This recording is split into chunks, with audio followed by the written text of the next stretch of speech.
Hello everybody, welcome back to the channel. My name is Ron, and today we're going to be doing a bit of a different video.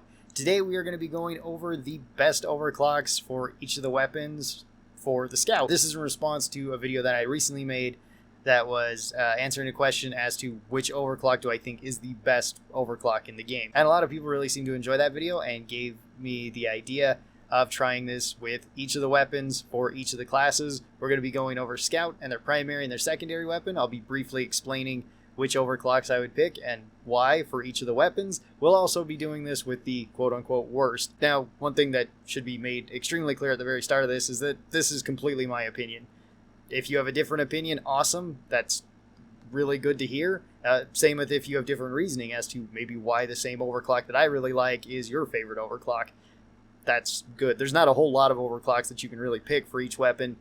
Usually 5 to 7, and the majority of the overclocks in this game are quite good. They generally just give you a buff to the weapon. So this kind of goes without saying, this isn't meant to insult anybody or to insult your preferences to whatever you like. So with all that out of the way, let's start out. First up, we got the GK2, and the overclock that I'd pick that is the best with the GK2 is Bullets of Mercy. This one is kind of a basic one, but it is a really strong overclock, and it has very little downside. This is a balanced overclock. You get 33% more damage whenever you're attacking an enemy that has any sort of status effect on them. Usually there's a few status effects that don't count towards this, but if the enemy's stunned, if they're being frozen, if they're lit on fire, if they're being corroded, whatever it might be, you will get 33% more damage. And the downside of this is that you lose out on 5 magazine size. That isn't a huge deal to be losing out on that, and the amount of damage that you can make up with this does become fairly staggering, especially if you're using this with your grenades, either with the crowd grenades or the IFGs.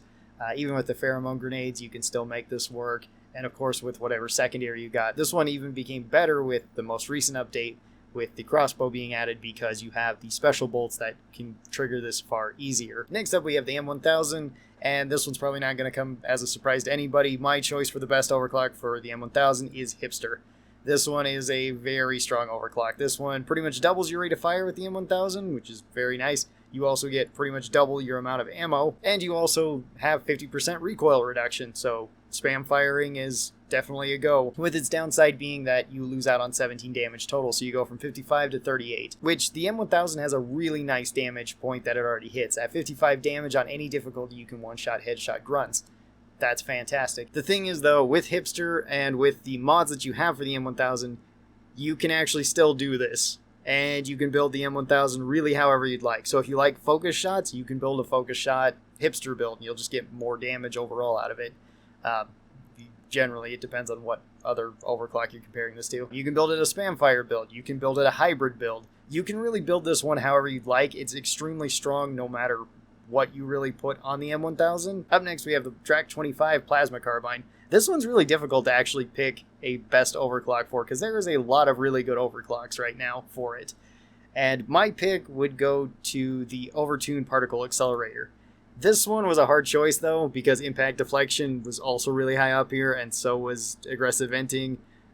Even the thermal exhaust feedback was pretty nice. The Drac is a weapon that really doesn't have any bad overclocks. It may have some kind of odd ones, but not really bad ones. So this one was far more difficult to pick an overclock out of than the other two primary weapons. So what Overtuned Particle Accelerator does is that you lose out on ammo and you lose out on accuracy quite a bit.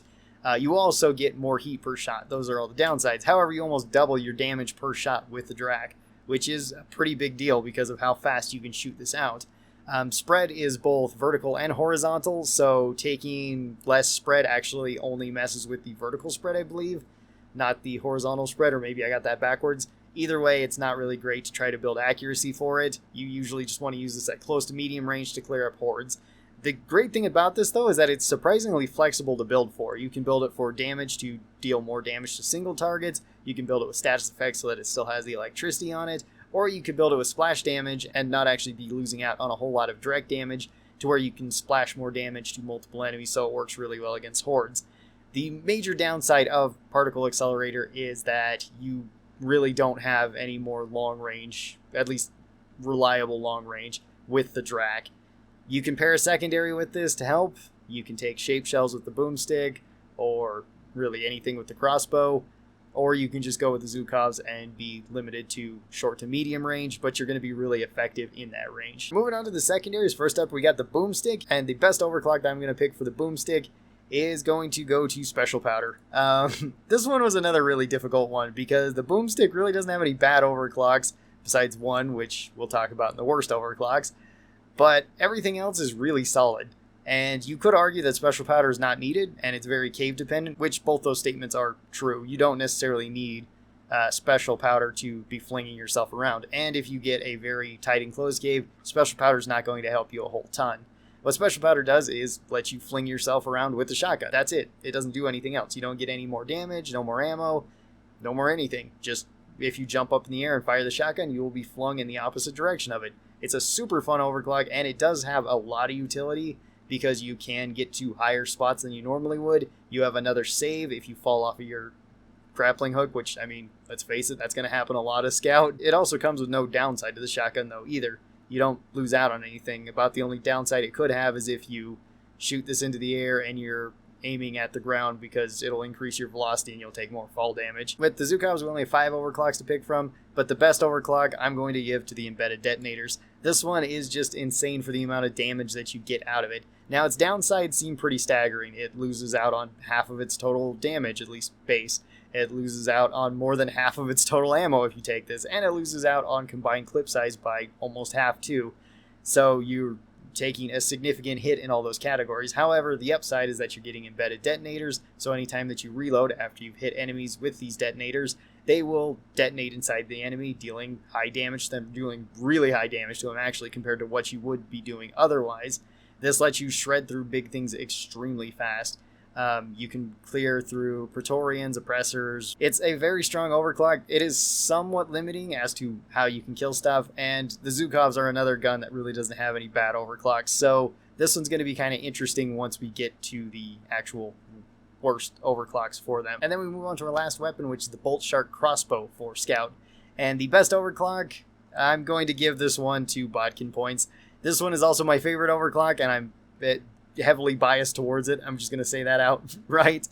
There is some other options here that would really make for good contenders. Specialist, Quickfire, Trifork Volley, and both the Elemental Bolts all have their place. That's why this one is so difficult, because all of them are really good in their own way. You do kind of need to build damage for the Bodkin points for them to stay consistent. What Bodkin points does is that once you hit an enemy, the same bolt can then bounce to 2 other enemies, and it will try to auto-track to them. It seems like it got better auto-tracking too in the most recent update. This gets you essentially magic bullets, sort of, for the crossbow, but you do need to hit your first shot. So you can bounce this around to multiple enemies. It clears up regular grunts with just body shots, so just 1 bolt can kill up to 3 of them. You can still kill slashers with a single headshot.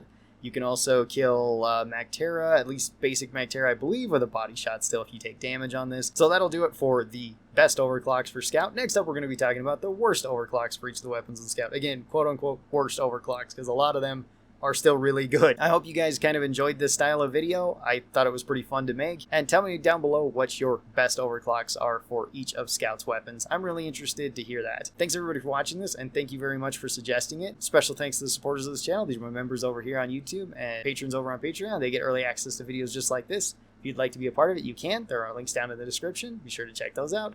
Thanks everybody. Have a great day, and I'll talk to you next time. Bye-bye.